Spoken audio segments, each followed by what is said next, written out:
Hi guys, কি খবৰ আপোনালোকৰ? তো এয়া দাদা আমি গছ ৰুই আছোঁ। তো এয়া কি গছ আপোনালোকে গম পায় নহয়, তামোল গছ।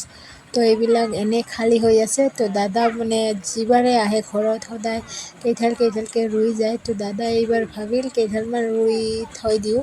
তো ইটো বাৰীত লগাব, খালী হৈ আছে, আৰু সিটো বাৰীতো লগাব। তো দাদা এয়া গাঁত কৰি আছে।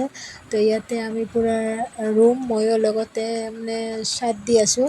আৰু এইফালে জানৰ উৎপাত, জানে খেলি আছে। তো দাদাই পূৰা একদম মাপি আমি এইবিলাক গাঁত কৰি আছোঁ, নহ'লে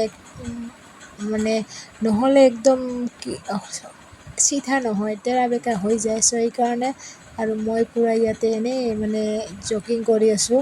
আৰু এয়া চাওক, মই পূৰা হেল্প কৰি আছোঁ দাদাক, অকলে কিমান কৰিব। আৰু লগতে আজি শুক্ৰবাৰ, তো শুক্ৰবাৰ গমেই পায়, নমাজত যাব লাগিব। চ' সেইকাৰণে লগতে ময়ো, আৰু গছ ৰোৱাটো বহুত ভাল, এইবিলাক ভাল পাওঁ মই কাম, কিন্তু লগত এজন থাকিলে হেল্প হয়, অকলে নাযায়।